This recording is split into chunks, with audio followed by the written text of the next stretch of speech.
como que trabajaba para la resistencia. Sin escapatoria, cerró los ojos y empezó a mirar como una hoja más en medio de aquel bosque de Forces David. Escuchó un saludo susurrado en alemán y quedó inmóvil mirando al frente, donde uno de los soldados le aplaudía al otro y después tomaba el relevo en la actuación cómica. Seguían fumando. Cuando no pudo soportar más la presión, se dio la vuelta. Detrás de ella, un paracaidista la observaba fijamente mientras pegaba la lona por la que había llegado hasta la Diputación de Alicante. Bueno, qué bonito, ¿no? Para ambientar. Buenas tardes y bienvenidos a una nueva sesión, la quinta ya, de estos foros literarios de Alicante. Una serie de encuentros entre escritores y lectores para hablar de libros y para debatir sobre el futuro de la literatura en la era digital. Saludos y gracias por vuestra asistencia y gracias también a todos los que nos ven desde sus casas a través del canal 12TV Televisión de Alicante. Ya conocéis la dinámica de los foros. Primero hablaremos de la novela que hoy nos ocupa, El cielo sobre Canfranc, y acabaremos la charla con un turno de preguntas. Hoy nos visita Rosario Raro, bienvenida, para hablarnos del cielo sobre Canfranc. Nacida en Segorbe, es doctora en Filología Hispánica, con una tesis sobre los textos de Internet, tema que nos interesa especialmente. Dirige el aula de Escuela de Escritura Creativa de la Universitat Jaume I de Castellón. Ha publicado las novelas Volver a Canfranc, La huella de una carta, Desaparecida en Siboney, El cielo sobre Canfranc. Ganó el premio Magda Portal del Ministerio de la Mujer de Perú y el premio Ciudad de Huelva de relato, entre otros galardones internacionales. Bienvenida, Rosario. El cielo sobre Canfranc, bueno, hará año y medio visité Canfranc, visité la estación que estaba entonces en remodelación. Hoy se ha convertido en un hotel de lujo muy bonito. Y lo cierto es que, bueno, hay muchas historias, ¿no?, en ese lugar. Fue un lugar donde se utilizaba para llevar el wolframio a Alemania en la Segunda Guerra Mundial. También fue un punto, digamos, de huida de muchos judíos hacia distintos países. Estábamos hablando antes, como curiosidad, también que hay un laboratorio de física que estudia subterráneo, ¿no?, que es un lugar muy especial. Y la verdad es que yo creo que es un lugar un poco mágico que dices, bueno, ¿cuántas historias podrían albergar, ¿no? He leído en el epílogo de tu novela que un poco la inspiración llegó a través de un libro de fotografías, ¿no?, de lugares abandonados. ¿Cómo fue ambientar la novela en este lugar? Bueno, buenas tardes a todos. Gracias por venir no solo hoy, sino a todo el ciclo. Y bueno, esa pregunta, ¿no?, sobre Canfranc, no sé cuántos de los que estéis aquí habéis estado en Canfranc, además de Begoña. A ver, podéis levantar la mano así o las dos incluso. Bueno, entonces sabéis de qué hablo perfectamente, pero para todos los demás, claro, yo puedo resumir la historia que cuento en la novela anterior, en Volver a Canfranc, en algo así, salvando las abismales distancias, ¿no?, porque esa la escribí yo, pues con lo que se cuenta en La lista de Schindler y en Casablanca. Es como si juntáramos las dos historias, pero en el Pirineo aragonés, porque bueno, yo creo que los héroes no tienen por qué ser siempre ingleses o americanos, ¿no? También pueden ser pues más cercanos. Y lo que ha contado Begoña surgió exactamente así porque a mí me gusta muchísimo ver páginas de internet de estas de lugares abandonados, ¿no?, o edificios, ¿no?, como este en el que estamos, que fue en otra época, que ya me han informado Ana y Mari Carmen, que era el hospital, y ver, ¿no?, cuando las paredes realmente sí que hablan y las historias es como que se han quedado condensadas, ¿no?, ahí. Y entonces lo que me sucedió fue que en un libro que se llama Lugares abandonados, que se había publicado en Versalles, pero en español, pues era un libro de estos enormes que durante una época algunas personas los compraban para ponerlos en las mesas de metacrilato, ¿no? Yo lo compré enseguida, y sin mesa de metacrilato que decorar. Y bueno, y entonces abierto, toda la cubierta tenía como 1,5 metros, ¿no?, de longitud. Y todo eso era la fachada de la estación de Canfranc.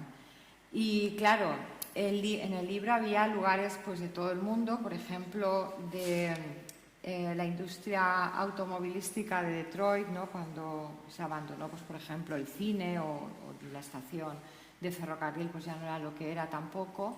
Y entonces yo pensé que podía estar en cualquier lugar del mundo, pero no pensé pues que estuviera en Aragón, que estuviera en Huesca, ni siquiera en la capital, sino a 8 kilómetros de la frontera con Francia, y además enclavada, ¿no?, la estación, y lo de enclavar es literal, en el fondo de un valle que se esplanó, es decir, todo el material que se sacó de excavar el túnel del Somport, que es el que comunica España con Francia, se utilizó para rellenar el fondo del valle, y por eso la estación parece una maqueta, ¿no?, como que está colocada allí.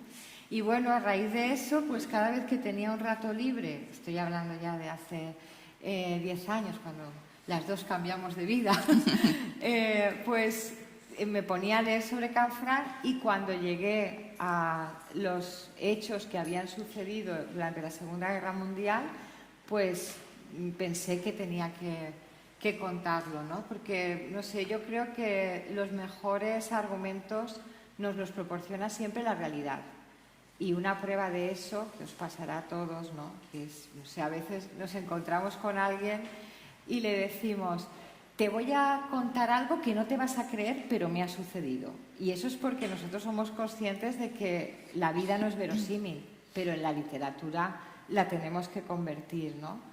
Y bueno, Begoña me ha preguntado antes si las dos novelas, Volver a Canfranc, que es la que publiqué en el 2015, y esta, forman parte de una trilogía o algo más grande, pero yo le he dicho que la cabeza no me da para trilogías, que yo tengo que empezar y acabar, que lo que tienen en cuestión y en común las dos es que suceden en el mismo lugar y en la misma época, pero como dicen ahora los guionistas, son historias autoconclusivas, es decir, comienzan y acaban en sí mismas, y no hace falta haberse leído una para leer la otra, pero yo, claro, si os las leéis las dos, mejor. Y si os leéis todo lo que yo escriba, encantada.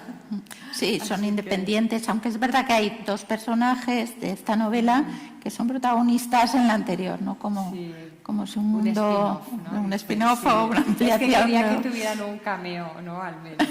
Sí. Por lo menos que estuvieran ahí.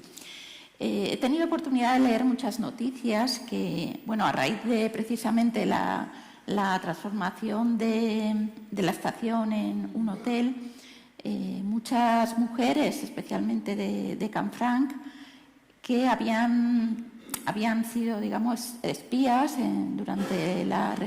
para la resistencia francesa, y han empezado a salir varios testimonios reales de algunas de las cosas, ¿no?, que vas narrando en tu novela.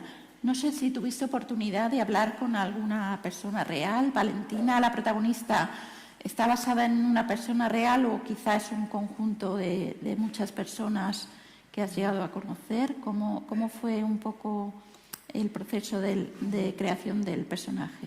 Claro, a ver, esto de escribir ficción pero basada en hechos reales, en la tradición anglosajona le llaman faction, ¿no?, en vez de ficción. Y claro, el proceso de documentación, como es una novela, yo siempre lo hago de forma mixta. O sea, por una parte veo muchas películas pues ambientadas en ese momento, veo muchos documentales, vi decenas de capítulos del Nodo hasta que encontré que salía el incendio de Canfranc, que por cierto salía 1 minuto después de unas danzas polacas y de un campeonato de atletismo, como si tuviera la misma relevancia. Y claro, y en ese sentido, una de las cosas que me sucedieron, ¿no?, cuando estaba escribiendo la otra novela de Canfranc, que fue muy curiosa, es que, no sé por qué, porque claro, en 4 años de escritura da tiempo de mucho, puse los apellidos de dos de los personajes de mi novela, pero los nombres reales. O sea, el jefe de la aduana francesa durante la Segunda Guerra Mundial se llamaba Albert Lelée, que hay dos documentales buenísimos que hablan de él. Uno es Juego de espías y otro El rey de Canfranc, que es como le llamaban. Y puse el apellido de otro personaje, que era Fairen, que era un médico que trabajaba en la Clínica Universitaria de Zaragoza, en la Plaza Basilio Paraíso, y tenía una contraseña con un estudiante de medicina, y es que muchos de los que huían del nazismo llegaban a Canfranc pues bastante enfermos, algunos tenían tuberculosis, y la contraseña era que en la estación del norte de Zaragoza pues se paseaba un discípulo suyo con un cartel de una pensión, que por supuesto no existía, y lo decía en 3 idiomas, y esa era la clave para que lo siguieran. Y entonces, al poner los 2 apellidos, de repente me salió en Google una persona que se llamaba así, se llamaba Víctor Fairen Lelée. Y bueno, esto con las redes sociales y internet en general, pues aquello de los grados que nos separaban del emperador de Japón, ahora ya no hay. Otra cosa es que le escribamos y nos haga caso, pero bueno, Víctor Fairen sí que me respondió. Y yo le pregunté, le hice una de las preguntas más tontas que se pueden hacer, y fue que ¿por qué tenía él esos 2 apellidos?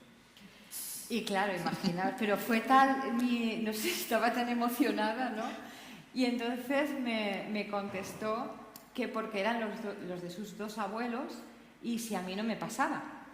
Y le dije, pues sí, ¿no?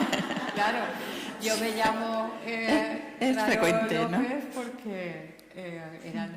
Y entonces le dije, pero usted es el nieto del jefe de la aduana francesa durante la Segunda Guerra Mundial.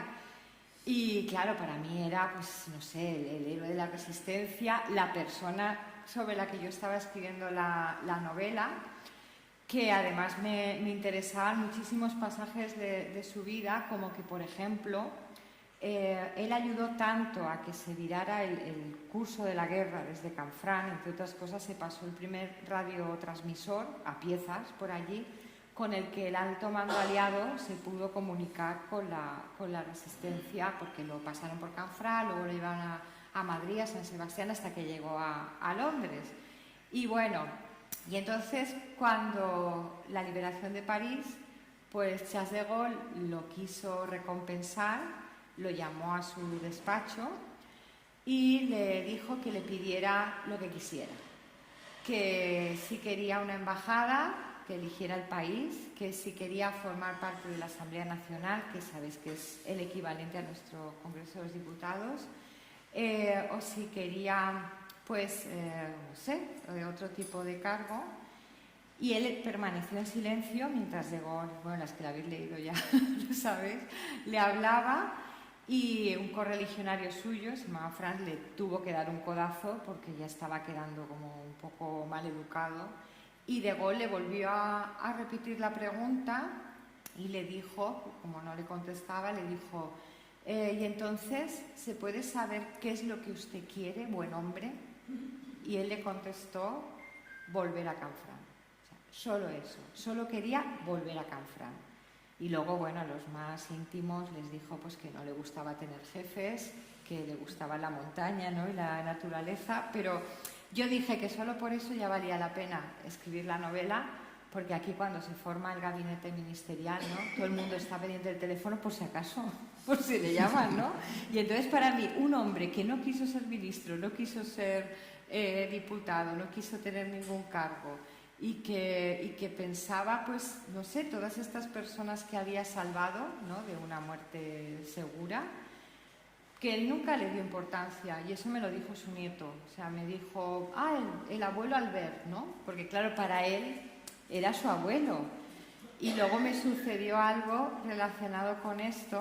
Bueno, yo conocí a Víctor allí en la UNED de Madrid, donde es profesor, y dije en la editorial que el primer libro se lo mandaran a él, el primero, que se imprimiera, porque no sé, si alguien escribiera de mis abuelos, también me gustaría pues enterarme, ¿no? Y no ver un libro en una librería, en una biblioteca y ya está. Y claro, y pasaban las semanas, no me contestaba, yo estaba aterrorizada porque yo decía, como a no le gusta la novela, a ver qué hacemos, ¿no? Porque lo de parar una edición y tirar los ejemplares a veces da muy buenos resultados, porque como promoción es buenísima, pero bueno. Y entonces lo que pasó fue que como en Madrid tienen las vacaciones una semana antes que las nuestras, ¿no? En la Comunidad Valenciana, pues cuando ya por fin lo vi llegar con su mujer a la Feria del Libro de Madrid, que a 200 metros ya me sonreían, dije, uff, menos mal, ¿no? Y ahí fue el momento que...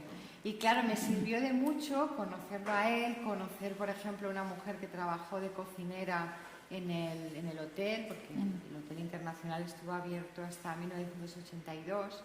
Y claro, si lo que contamos queremos que conmueva, no que sean letras muertas en el sentido de tipos de imprenta y ya está, sino que el libro palpite, yo creo que todos esos testimonios le dan vida, ¿no? Es como que lo irrigan. O sea, mérito, por supuesto, de esas personas, ¿no? No voy yo a apropiarme de todo eso. Y la historia de El cielo sobre Canfranc, o sea, en este caso tardé 2 años en escribir la novela, con la otra había tardado 4, pero bueno, prefiero la próxima tardar 4 años porque eso fue debido al confinamiento, entonces espero que todos estemos así que sueltos no por ahí, ¿no? Y que no... Pero cuando la escribí también fue por una historia que me contó pues, una persona que sabía de buena tinta lo que cuento yo en esta, ¿no? Lo que sucedió con el incendio de Canfranc el 24 de abril de 1944, una historia completamente silenciada, que se ha ocultado, que ha sido, yo creo que una de las mayores estafas que se han cometido en este país y que en cambio no se sabía nada. Y no sé, igual tengo cierta tendencia, pues cuando hay una historia incómoda, ¿no? Pues a meter el dedo en la llaga o decir, pues basta que no quieran que se escriba de esto, que yo lo voy a escribir. Y ahí surgió. Sí, a menudo la realidad supera la ficción, ¿no? Tener los testimonios reales de esas personas, ¿no? Como que enriquecen mucho la historia. Me ha llamado la atención al acabar la novela que dices, creo que esta es mi historia más autobiográfica. Y yo me he quedado, uy, ¿por qué? ¿No? Porque eso no lo dices. Y digo, tiene un Frank escondido, un francés ahí, es por otra cosa, es un familiar que vivía allí. Y me he quedado con la intriga y digo, le voy a preguntar en qué punto, en qué parte es más autobiográfica. A ver, es si que, se puede decir. Como Begoña y yo nos dedicamos también a la escritura creativa, ¿no? Pues eso yo creo que es algo, ¿no? Que tenemos muy claro, y es que la literatura nos sirve para desnudarnos y disfrazarnos a la vez. Entonces yo creo que precisamente por esa situación de encierro yo necesitaba pues estar con personas que no podía, ¿no? Y claro, y hay una historia del padre de Valentina y estos negocios a los que se dedica, tremendos, ¿no? Que ahí yo también hice una introspección, ¿no? Porque sí, en la novela es el padre de Valentina, pero en mi caso fue mi bisabuelo, y además era de Alicante, no de Alicante capital, sino de Rojales, que todos sabéis dónde está, ¿no? Y claro, y esa es una historia que estaba en mi familia, y por el componente que se puede analizar, ¿no? De forma ética, como yo lo analizo, ¿no? Pues quise que estuviera ahí. Y luego muchos personajes, ¿no? Claro, me han dicho a veces, es que parece que estén vivos, y yo pienso, ¿no? Es que están vivos, en cierto ¿no? modo, sí. A mí no sé, me resultaría muy difícil crear un personaje de la nada, ¿no? Como si fuera una especie de entelequia a partir de un esquema, de una ficha. yo lo hago al revés. O sea, yo pienso en alguien real y así ya tengo mucho adelantado, porque así sé cómo habla, cómo se mueve, lo que nunca diría, e incluso incorporo muchos elementos. Lo que pasa es que, claro, después hay cuestiones que no podemos autocensurarnos, ¿no? Yo creo que autocensurarnos es peor que nos censuren, porque entonces ya perdemos cualquier libertad. Y claro, por ejemplo, en la novela de Volver a Canfrán hay un episodio en el que el gobernador civil de la provincia de Huesca, don Gervasio Casanarbore, hace una apuesta con sus, más que amigos, eran como sus esbirros, ¿no? Los que, como se dice comúnmente, le bailaban el agua, ¿no? Tenía como una corte así de pelotas alrededor y entonces, pelotas humanas, ¿no? Y entonces resulta que se apostó con ellos ver quién preparaba la cena más cara. Y entonces, pues cada uno empieza a buscar ingredientes lo más exóticos posibles, algunos incluso se fueron de viaje para conseguirlos. Y esa apuesta la ganó don Gervasio, que para eso la había planteado, porque frió 2 huevos con un fajo de billetes de 100 pesetas, de 1944. Y entonces, claro, esa historia que yo meto en la novela, porque me viene muy bien, porque esto como profesoras, Begoña y yo siempre decimos, no hay que contarlo, hay que mostrarlo, ¿no? Claro. Como... Aquí hay alumnos míos que seguro que lo han oído decir suena, ¿no? Más de una vez, ¿verdad? Es como un mantra, ¿no?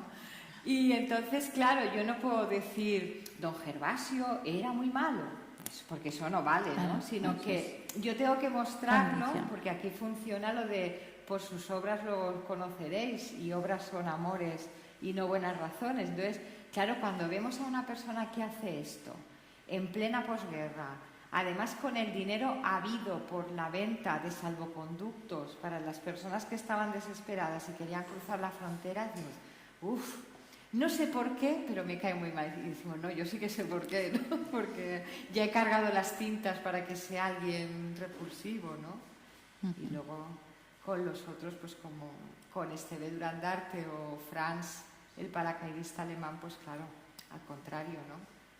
Según lo que interesa en cada momento. Sí. La mejor manera de tratar a alguien, siempre decimos, por las acciones. Claro. No puedes decir es malo, es despreciable, ¿no? Viendo sus actos, ¿no? Es Sí. como los conoces, ¿no? Este foro está dedicado a la lectura y quería recordar un pasaje de la novela en la que Valentina habla de los libros que está leyendo. En concreto, creo que estaba leyendo Grandes Esperanzas de Dickens y Cubres borrascosas, puede ser, de Bronte.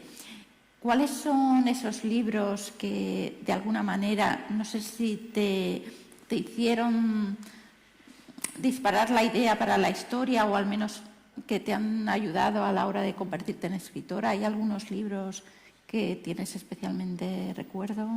A ver, en estos que lee la protagonista no es que sea muy original, pero yo tenía que buscar los que estaban en esa época y eran los bestsellers, ¿no?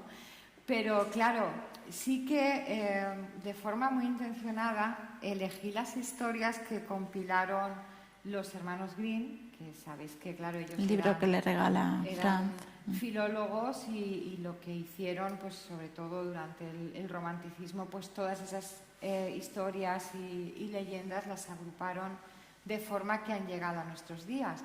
Entonces, claro, me interesaba mucho, ¿no?, que de alguna manera esa atmósfera, ¿no?, estuviera presente, y además porque también nos servía pues para conocer a Franz y ver que esos jóvenes, ¿no?, que estaban en la guerra, pues les habían contado los mismos cuentos de pequeños pues que se habían contado pues a un niño de aquí, ¿no?, y que había como una universalidad.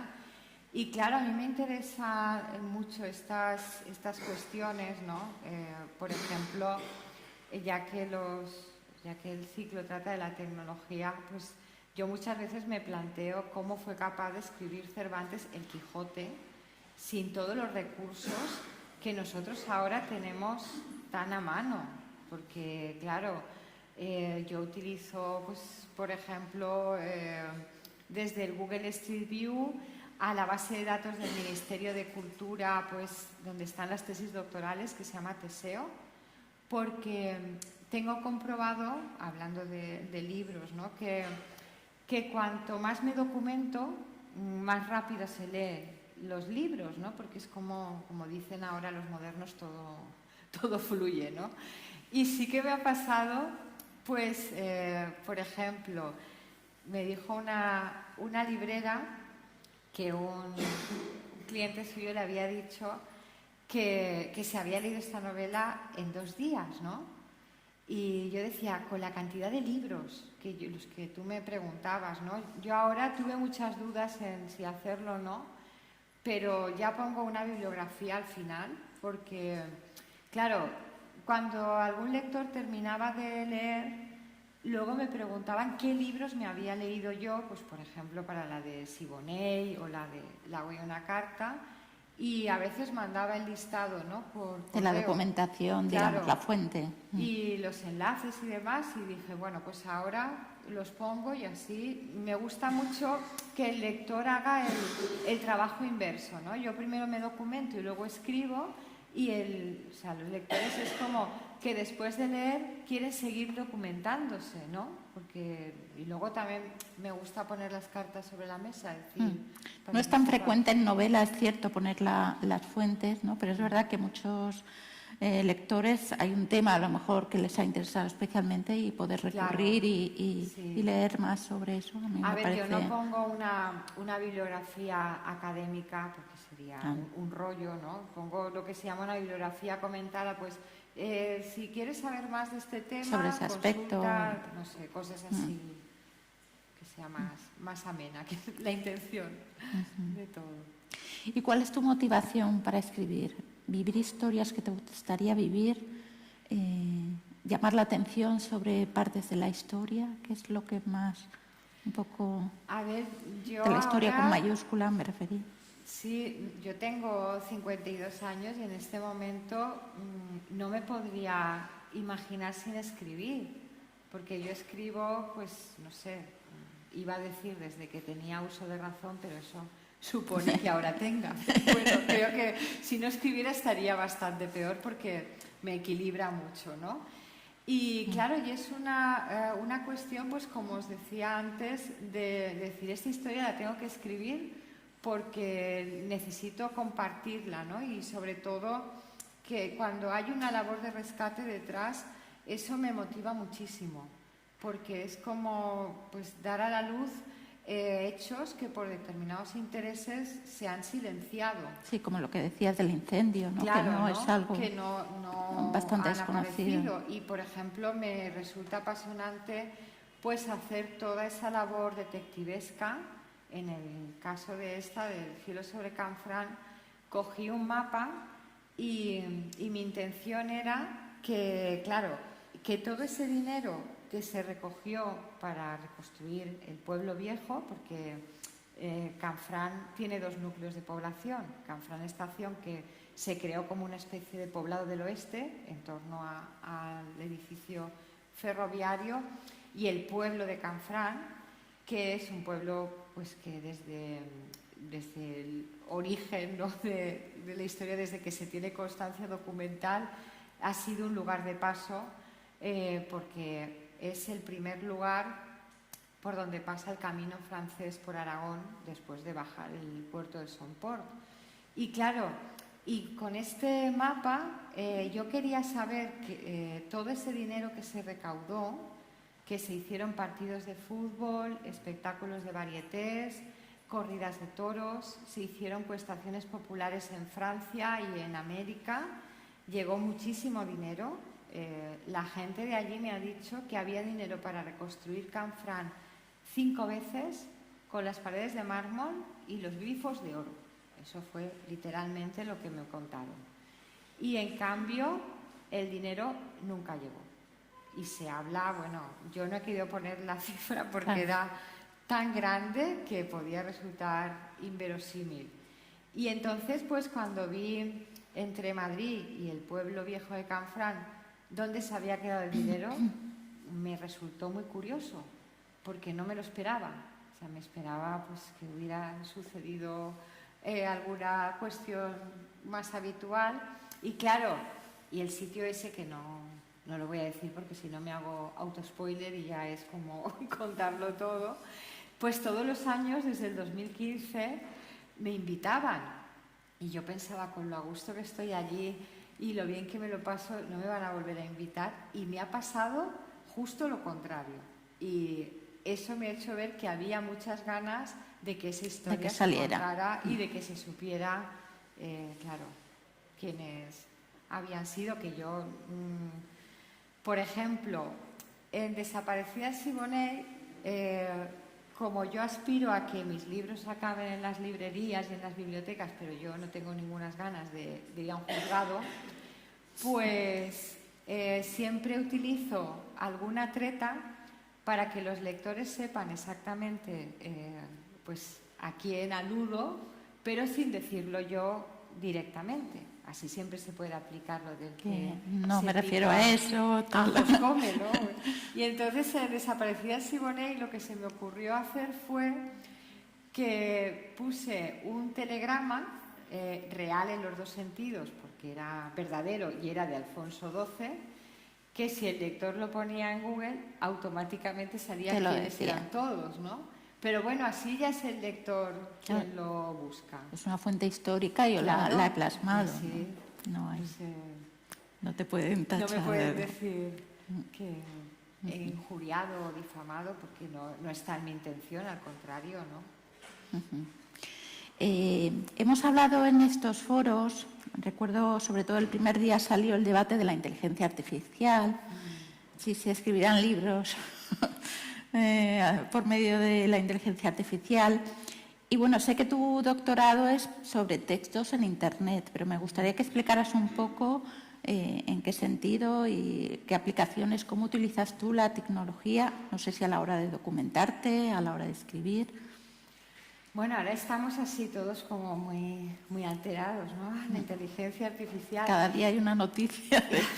Y no deja de evolucionar, pero a ver, yo pienso que a lo largo de la historia de la humanidad siempre ha sucedido con los descubrimientos. Por ejemplo, cuando se descubrió la fotografía, pues bueno, sabéis que en determinados lugares siguen pensando que roba el alma, ¿no? O algo así. O el cine, las primeras proyecciones de los hermanos Lumière, pues había una que salía un tren y la gente se apartaba, ¿no? El otro día me contaron en Jaca que en una película pues de estas que se llamaban así, no sé si ahora eso se permitiría, de indios y vaqueros, ¿no? Que disparaban las flechas y la gente se agachaba. O sea, que luego pasó lo mismo con la llegada del ferrocarril. A la gente le daba miedo, pensaba que no era sano ir tan deprisa y iba a 20 por hora. Bueno, el de Canfranc, en 1928, de Zaragoza allí, tardaba un cuarto de hora menos que ahora. Ahora, bueno, ahora menos porque está la línea cortada entre Jaca y Canfranc, pero bueno. Luego pasó lo mismo, pues no sé, con la llegada de Internet, ¿no? No voy a nombrar lo que supuso para algunas cabezas el 5G. O sea, en Bolivia llegaron a arrancar algunos postes y algunos elementos de transmisión y el presidente tuvo que decir que es que no había 5G aún, pero bueno, ya lo habían arrancado todo, por si acaso. Claro, entonces, ese temor que hay, yo creo, respecto a la inteligencia artificial, también es porque detrás hay una especie de antropocentrismo, ¿no? Es porque pensamos que la inteligencia artificial es como el ser humano y que se va a guiar por las mismas pulsiones y, no sé, pues hay cosas pues que igual no le interesan, ¿no?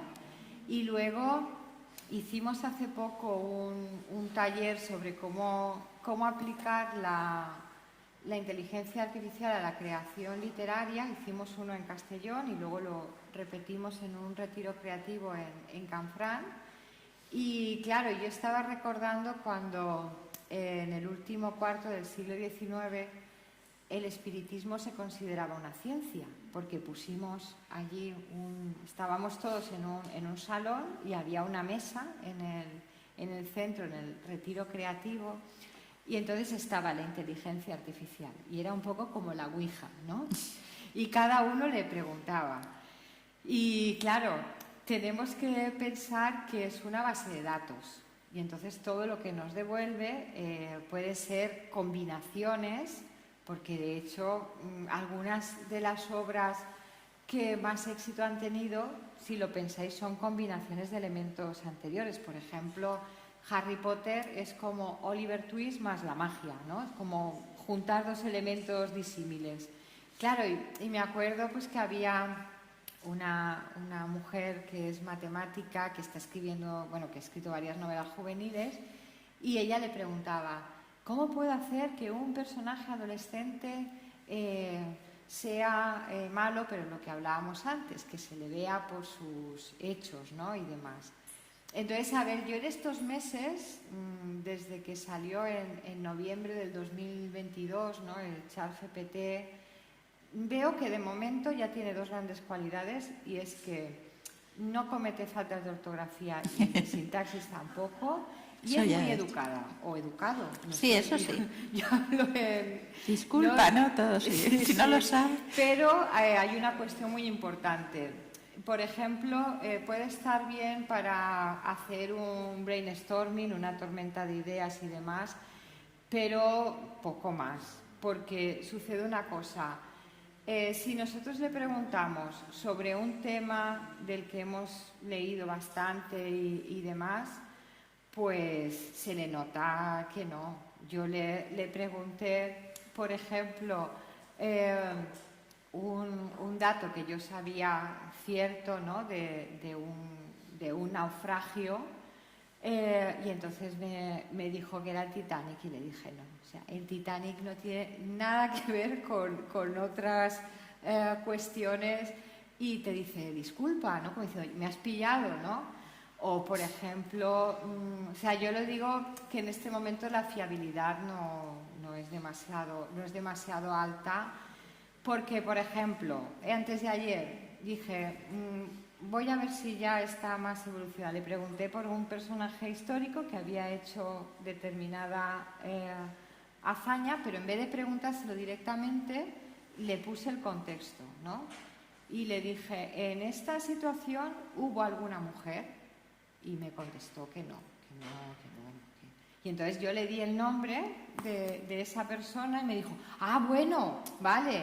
Entonces, claro... No había caído, no me acordaba. Que aún está un poco en proceso de aprendizaje. Entonces, pues ya hace 15 años que una novela que se presentó a un concurso literario en Japón ganó un premio, que te llegaría la noticia, y la había escrito una máquina, Bueno, quedó finalista. Sí, que estaba muy bien la estructura, pero los personajes no acababan de ser muy verosímiles. Claro, le faltaba un poco la profundidad humana, ¿no? Esto podríamos analizar oficio por oficio, ¿no? Y ver pues cuáles se van a sustituir o no, pero yo creo que en la escritura, por lo que os decía al principio, de que un libro puede tener técnica, puede tener otras cualidades, pero tiene que latir. Porque si el libro no conmueve al lector y el lector se queda igual después que antes de leerlo, porque, claro, cuando leemos, si una historia se queda con nosotros para siempre, eso es muy buena señal. Entonces, pues bueno, yo veo que para cuestiones puntuales, pues una cosa que os puedo contar que yo he hecho con la inteligencia artificial. Pues, por ejemplo, para la portada de un libro de un alumno mío, porque eso a Begoña también le pasará, ¿no? Cuando entro en una biblioteca, una librería, y veo un libro de uno de mis alumnos, que algunos han sido bestsellers mundiales, eso me da más satisfacción incluso que si es mía, porque claro, yo ya me he acostumbrado, ¿no? Y sí que hicimos una prueba para la portada, ¿no? La idea que los dos teníamos en la cabeza, dijimos, vale, ahora se la vamos a pasar a un diseñador gráfico, que realmente es quien tiene que hacerla, pero como yo entiendo que no se pueden leer todos los libros, ya tiene como una pauta. Pero bueno, no sé, de momento para hacer notas de prensa, cuestiones así, pero... Hombre, para una novela de ficción, evidentemente, aún queda mucho recorrido, pero es verdad que a mí sí que me preocupa, pues no sé, a nivel de un ensayo, ¿no? En la posibilidad de que puedan coger toda la información que quieran. Como dices, es una base de datos, pero no te citan. En ChatGPT no cita, ¿no? Entonces están realmente, no sé hasta qué punto se debería esto regular, ¿no? El tema de la propiedad intelectual. Ya hay un juicio porque los autores se vieron reflejados en lo que la inteligencia artificial devolvía a partir de una pregunta, ¿no? Y entonces, claro, yo creo que estamos en un momento de experimentos incluso con ellos, porque antes de ayer echaron al que había desarrollado todo el proyecto, sí. Ayer por la tarde volvió, bueno, que no sé, estamos en un momento muy complejo, muy confuso, y yo creo que las cosas irán asentándose y sedimentándose, ¿no? Yo creo que es también, como dices, para documentarte, ¿no? De hecho, tú lo utilizas mucho y enriquece mucho las historias. Pues eso, pero esa con precisión. Inteligencia artificial no, porque claro. Bueno, con internet, sí, a través de...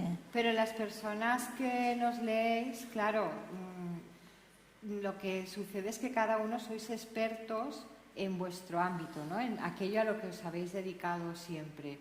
Entonces lo que pasa es que si yo pusiera algún dato inexacto de algo que controláis perfectamente, pues no sé, gestión museística, ¿no? Por ejemplo. Entonces, el resto de páginas ya no os las creeríais.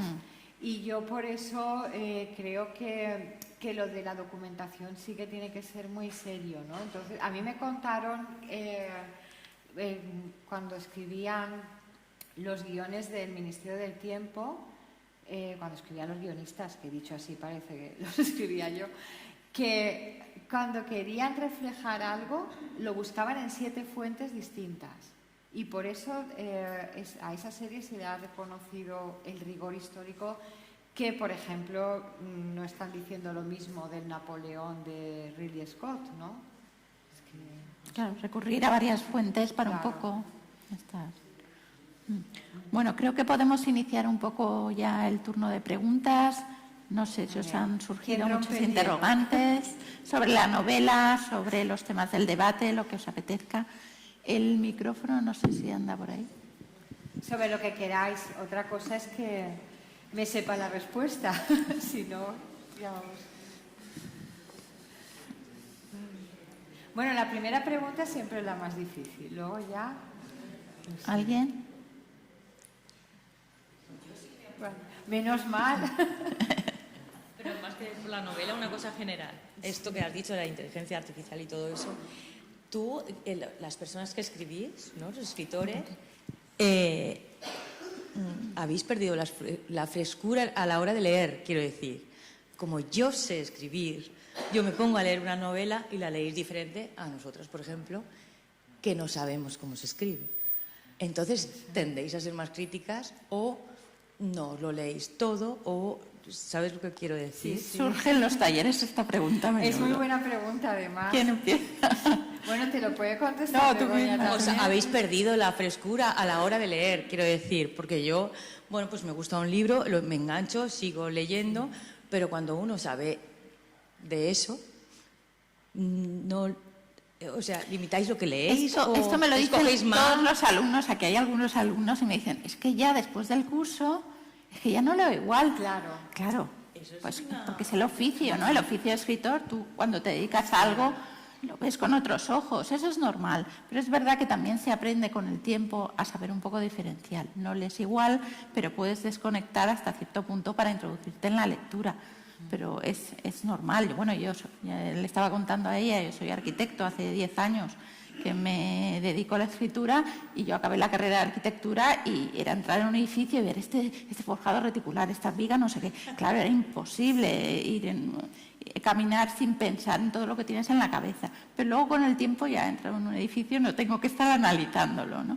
Pues es un poco lo mismo. Al principio es verdad que no lees igual, empiezas a analizar, esto es verosímil, esto no es ese narrador, tal. Pero luego poco a poco sí que aprendes a saber desconectar. ¿Más crítica eres? Yo creo que sí, como todo buen lector. O no lo es un buen lector también más crítico, ¿no? En ese sentido, sí. No sé si Sí, quieres yo añadir. pienso igual que Begoña, porque en un taller de escritura creo que se tiene que enseñar sobre todo a leer, que es la mejor forma de aprender a escribir. A mí hay una metáfora que me gusta mucho que dice que la buena escritura tiene que ser transparente. Es decir, que no nos detengamos en todo lo que ha enumerado Begoña, que no nos planteemos si ese narrador está bien o podía haber sido otro, que no pensemos pues en desajustes, ¿no? que de repente nos despierte un anacronismo, es decir, un elemento que pensemos que no pertenecía a esa época, porque claro, si alguien está leyendo y dice, en 1944 había esto, claro, esa persona como que ya se va a despertar. Entonces, yo como tengo que leer mucho por mi trabajo, cuando leo por ocio, normalmente lo intento ocultar, ¿no? Porque los autores a los que yo invito, tanto en el aula de escritura de la universidad como en los clubs de lectura de ámbito cultural de Castellón y Valencia, tienen que cumplir dos requisitos. El primero, y evidente, es que tienen que escribir muy bien, pero el segundo, tienen que ser personas encantadoras.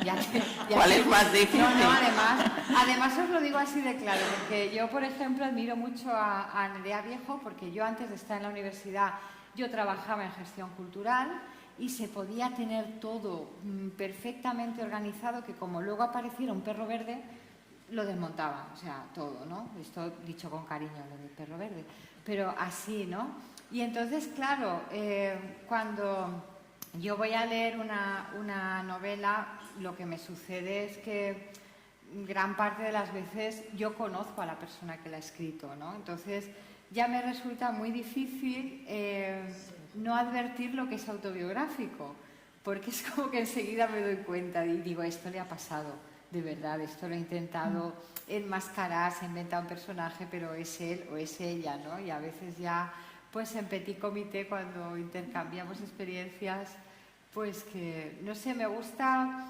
ese experimento, ¿no? De leer ficción, contrastarlo luego con la realidad y ver cómo ese territorio que se crea entre ambos, que no es ni una cosa ni la otra, ¿no? No sé. ¿Por aquí? Ay. Espera. Es que si no, no se oye en la tele. Que acabas de comentar, más o menos es lo que esta mañana te he puesto en un email. Ah, sí, Algo así, sí, ya lo verás. Es que la lectura tiene que resultar, aparte de agradable, o es agradable porque lo entiendes todo, porque no tienes que estar conectando y yéndote a capítulos anteriores para ver lo que, a ver, claro, esto por qué era, esto qué tal, esta documentación. Entonces, por ejemplo, tú a lo mejor si dices, porque Leonor, y entonces añades, ¿quién era? Claro, la hija, la madre de Valentina, entonces ya lo tienes en cuenta, ¿no? O un paisaje, o un lugar, o lo que sea, lo vas repitiendo a lo largo de la novela y entonces lo vas entendiendo todo. No necesitas ir hacia atrás para ver pues a quién te refieres. Entonces, eso, para mí, desde mi punto de vista, es lo que hace que una lectura resulte agradable, porque lo vas siguiendo, lo vas comprendiendo todo y llegas de tirón. Yo, por ejemplo, tardé 3 días. Eso es 3 días. Lo que os iba a contar antes, ¿no? En cambio, la de volver a Canfrán, ahí es por lo menos 15 días. Hombre. Claro, lo que pasa es que yo no me puedo sacar de la manga así la siguiente, ¿no? Ojalá que me las escribiera la inteligencia artificial. Mira, pues qué bien que tengo un email, como en la película. Pues es que claro, como me he pasado toda la mañana viajando y luego ya me he venido aquí con Begoña, ya no he abierto el correo, pero así mañana lo veré. Pues más o menos es esto lo que decías. Pues yo quiero que, claro, el lector tenga la experiencia que a mí me gusta tener como lectora, ¿no? Porque en este oficio nuestro, como describía Begoña, continuamente nos estamos desdoblando. O Somos autoras, pero a la vez somos críticas de nuestra obra, porque lo de la revisión también es como la piedra del Sísifo, ¿no? Cuando llegas arriba, otra vez. O sea, volver a Canfrán a reescribir 15 veces, pero bueno, eso también forma parte de mi carácter obsesivo, ¿no? Porque ya tiene que llegar un momento que tienes que dejarla. O sea, decía Bryce Echenique que los libros no se terminan sino que se abandonan, porque si no estaríamos siempre escribiendo. Siempre hay, ¿no?, la coma. Sí, no sí, sé, siempre hay algo que rectificar. el artículo, esta rima interna. Bueno, pues gracias por venir y por el correo. ¿Por aquí? Ah, sí. Por favor. Aquí, en el pasillo. Voy por aquí. Aunque nos oímos, pero bueno, como se está Sí, retransmitiendo... es más que nada así se recogen por los las que nos preguntas siguen desde también. sus casas. Yo Adelante. tengo curiosidad por saber cuando te sientas y vas a empezar a escribir una novela, ¿cuál es tu técnica? ¿Te haces un esquema de personajes, de lugares, de fechas, o te va surgiendo así fluidamente? Y si es con un esquema, si lo sigues. ¿Quieres el taller, no, de Begoña? No. ¿No? Ah, pues yo No. pensaba No, que pero sí. siempre sale ese tema, ¿no? Claro. Brújula o mapa, ¿no? A ver, Lo yo... que pasa es que sí que estoy asistiendo a un taller de lectura. Digo, Vale. de escritura, perdón. Se nota. A ver, Gracias. yo a esto le llamo, a lo de la técnica, el método raro, ¿no? Raro por mi apellido. Raro por su apellido. O sea, que es un método muy raro. Yo creo que cada uno tiene que elegir el que le funciona. Pero yo lo que hago es que antes de ponerme a escribir, yo tengo que tener toda la historia en la cabeza. O sea, yo no puedo, no sé, a ver, que cada uno es libre, pero a mí me molesta mucho lo de la hoja en blanco. Cuando alguien me dice que tiene la hoja en blanco, digo, uff, claro, la pregunta es, ¿y para qué quieres escribir, no? Si no tienes nada que escribir, no escribas. O sea, porque luego en los jurados de relato y de novela donde yo estoy, yo eso sí que lo detecto mucho. O sea, cuando empiezan, que se lo contaba antes a Begoña, eran las 8 de la mañana y sonó el despertador. Dices, ya está. O sea, no sabe lo que escribir, dices, Me despierto, el desayuno. Luego, el desayuno, claro, si es un desayuno de estos que alguien se echa un trago de una botella de licor mexicano que tiene un lagarto dentro, eso es reseñable. Bueno, por lo Si menos uno- es singular, ¿no? Si uno desayuna un café con leche con galletas, pues no hay que ponerlo, porque eso hay que saltar, porque es... Claro, y luego sale a la calle, luego llega el autobús, luego llega a una oficina, y luego está la otra modalidad de que abrió los ojos y estaba en una habitación en blanco. Y no sabe dónde Y no está, sabe dónde está. desorientado, no ve nada. Y piensas, claro, esta persona se ha puesto a escribir sin tener nada que decir y confía en que conforme vaya escribiendo ya se le irá ocurriendo. Y luego está en la habitación en blanco y luego dices, bueno, ya irá a Ikea, y no sé, la llenará de cosas. Y bueno, no es que nos patrocine, pero es que era lo que me había venido. Entonces, claro, yo lo que hago es que primero tengo que tener toda la historia que quiero contar, entonces realmente escribir se convierte en transcribir. Y lo que hago es que creo una alerta de Google, o sea, esto si lo queréis hacer con algún tema que os interese es muy fácil porque ponéis en Google, alerta de Google. Y entonces la información, pues en vez de tener que rastrearla yo siempre, me llega al correo, me voy confeccionando un dossier con todos esos artículos. Si tengo tiempo, los abro, los leo, pues elijo lo que me interesa, si no guardo solo el enlace.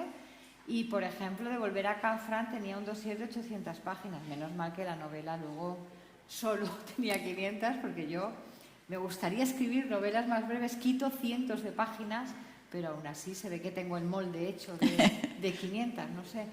Y entonces, cuando tengo todo eso, lo que hago es, normalmente si encuentro a una víctima así propiciatoria que me dice, ¿de qué trata? Bueno, normalmente mi editora o mi editor, yo siempre le digo, mira, te la voy a contar en 5 minutos. Pero bueno, como hablo tanto, siempre es más de 1 hora y media. Y yo me grabo contando eso. Y entonces, ya que estamos en el foro de tecnologías, el archivo de audio lo convierto en un archivo de texto. Imaginaos la ilusión que hace que de repente ves que ya tienes 40 páginas. Que es lo que, claro, eso realmente es la estructura. Luego yo voy cortándolo, ¿no? Poniendo en un documento de Word cada capítulo, cada escena, lo que pasa, igual contándola de un capítulo solo he dicho una línea y de otro 10, ¿no? Pero es como que ya tengo toda la estructura y eso me da mucha serenidad, porque luego todo lo que tengo solamente tengo que ir cuadrándolo como si fueran compartimentos estancos y ir poniéndolo pues en cada... Pues mañana me voy a Menorca desde aquí a contar el método raro, precisamente, así que esto me ha servido de ensayo y no sé, yo creo que luego podemos cambiar muchas cosas, ¿no? Esto de que pensemos que tenemos el material controlado es un espejismo, pero bueno, ya da cierta seguridad, como os decía, no sé. O sea, que todo es ponerse. Por allí.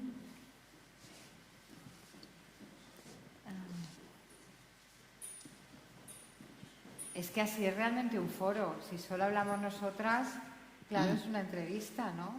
Buenas tardes. Buenas tardes. Mira, mi pregunta es, ¿hay alguna fórmula al empezar a escribir una novela de ficción con un planteamiento básico, clásico, de antagonista y protagonista o viceversa, para equilibrar la función de ambos y que el protagonista no quede oscurecido por el antagonista? Gracias. Bueno, qué nivel de preguntas, ¿eh? A ver, claro, eso es muy interesante porque hubo un antropólogo que se llamó Joseph Campbell, que él se dedicó a recorrer todo el mundo recopilando historias, ¿no? Y entonces vio que de las tribus más alejadas, entre ellas, por ejemplo, en la Amazonia o en Oceanía, que llegó a la conclusión de que había una sola historia. O sea, después de analizar cientos y cientos. Y eso, que seguro que también lo comentáis vosotros, a eso le llamó el héroe de las 1000 caras y al dibujo que hizo El camino del héroe. Entonces, se supone que el protagonista está en su círculo de confort, ¿no?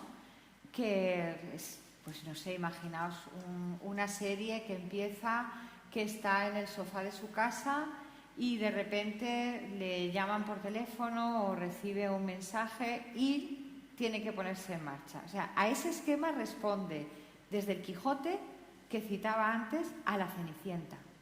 O sea, siempre es la misma estructura. Y claro, no a la hora de escribir lo del protagonista y el antagonista que decía, sino que también es nuestro molde a la hora de leer.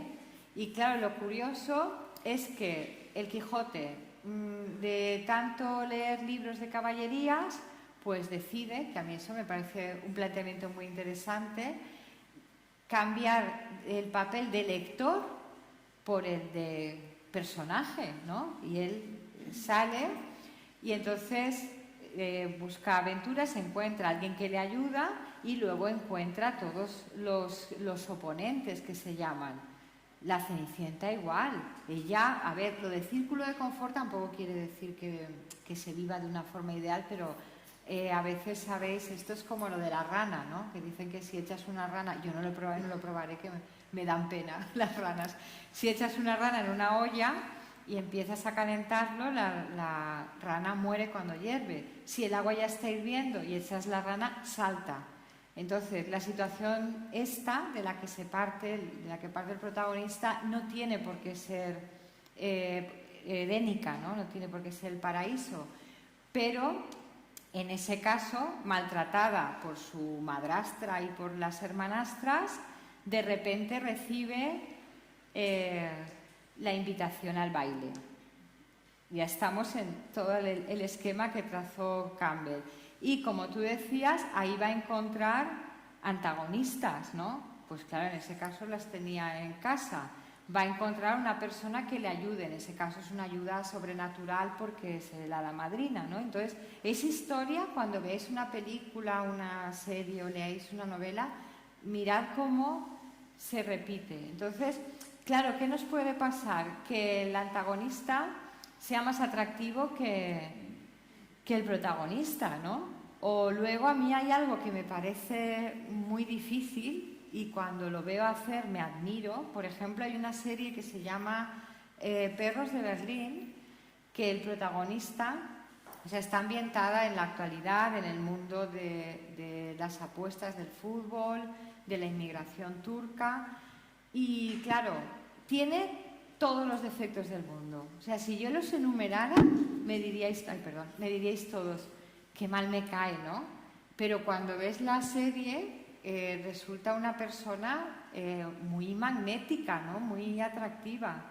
Y entonces, eso yo creo que si no están en igualdad de condiciones, es como que esa lucha, ¿no? Que claro, es como poner en escena la eterna batalla del bien y el mal, ¿no? Entonces, pues al menos la literatura nos da la posibilidad de hacer justicia poética, ¿no? Y ganan quienes nosotros queremos. Pero esto, sí, a mí en este caso, volver a Canfranc, don Gervasio Casanarbore y Eberhard Grover, que eran los dos malos, ¿no? Bueno, en este caso eran malos sin discusión, también, ¿no? Tuve que esforzarme. La cuestión es pensar lo que siempre decimos, de ni los buenos son tan buenos ni los malos son tan malos, ¿no? Los buenos tienen sus defectos y los malos hay que ver su punto, las motivaciones, cuál es la motivación del malo. Si es simplemente maldad por maldad, no va a ser interesante para tus lectores. Pero si a lo mejor hay una motivación que tiene un sentido, aunque lógicamente no justifiques los medios, eso ya va a hacer que no rechace tanto a tu antagonista, ¿no? Claro. Sino todo lo contrario, que de alguna manera se identifique en el sentido de que lo comprende, aunque no lo compartas, claro, sus opiniones. Una cosa más al respecto, es que da mucho de sí la pregunta. A ver, yo creo que quienes escribimos no somos San Pedro, no estamos a las puertas del cielo, no decimos, este entra porque es bueno, el otro, porque yo creo que es lo que ha dicho Begoña, que es clave. Hay una cuestión muy peligrosa y es que juzguemos a los personajes, porque esto nos ha pasado en la vida real, de que a veces no sabemos por qué alguien hace algo, ¿no? O sea, es un comportamiento que nos desconcierta, que no nos lo esperábamos.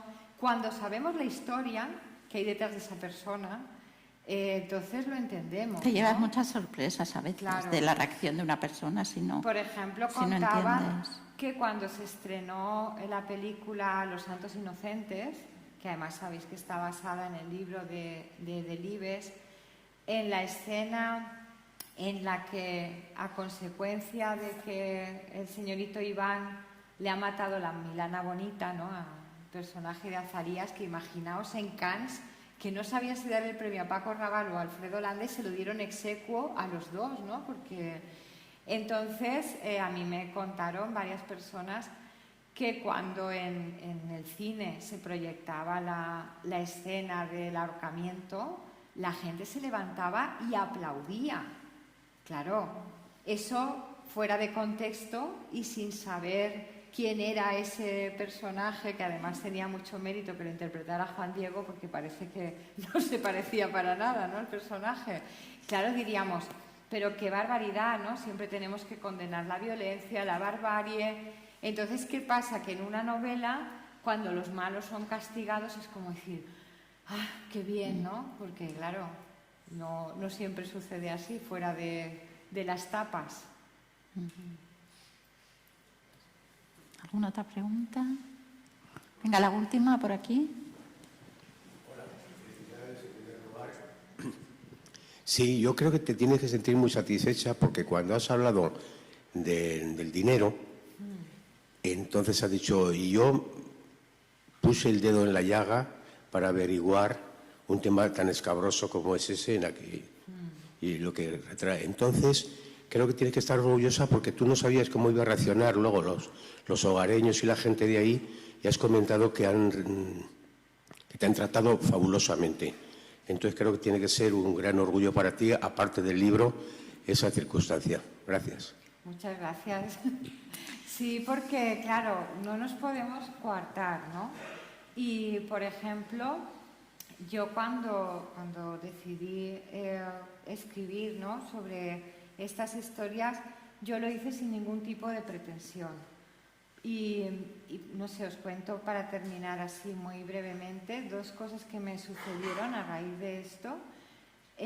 Una fue una mujer que en la Feria del Libro de Huesca me dijo que no se podía quedar a mi presentación porque la iban a ingresar en el hospital, porque la operaban al día siguiente, pero que si le podía firmar el libro, porque un librero le había dicho que mientras estuviera leyendo mi novela no estaría en el hospital. Y claro, yo después de eso, yo dije, misión cumplida. O sea, esto es lo que yo quiero, ¿no? Que alguien se evada, que tenga, pues, dentro de todas sus circunstancias, pues, ese entretenimiento, que se conmueva, y con eso me doy por satisfecha. Y luego lo otro que me pasó, que ya han pasado, no sé, 6 años así, no me olvido, fue que vino un hombre que era invidente a la Feria del Libro de Madrid y me dijo, los que escribís obráis el milagro de devolvernos la vista a los ciegos, y yo, gracias a ti, he visto la estación de Canfranc. Y claro, cuando alguien nos dice cosas así, yo creo que realmente es lo que nos engancha, ¿no?, a la escritura, o poder venir esta tarde aquí, porque no tenemos término medio. O estamos completamente a solas, porque yo cuando escribo no puedo tener música, no puede haber nadie por los alrededores. Hay gente que escribe en cafeterías, yo no, yo soy más limitada. Y luego, claro, de repente pasamos, pues, a estar tan bien rodeados como ahora, ¿no? Y eso, pues, da mucha satisfacción también. Pues qué bonita anécdota, ¿no? Es como la catedral, el relato de Carver, ¿no?, que está describiéndole al ciego y le describe la catedral, me parece precioso. Sí. Bueno, pues nos despedimos aquí ya. Os recuerdo que hay un último encuentro, se ha cambiado la fecha para el 19 de diciembre, martes, y estará con nosotros Nieves Herrero. Nos vemos ahora en unos minutos en el cóctel y podéis también seguir hablando con Rosario. Muchas gracias. Pues gracias a vosotros. Sí. Vale. Qué bien que hay concierto. Sí, sí. Ahora nos quitarán estos. Sí, mejor. Que no me puedo. El otro día me moví hacia allá y pita. Porque se acoplará. Claro, se acopla. Bueno, quitarlo igual podemos.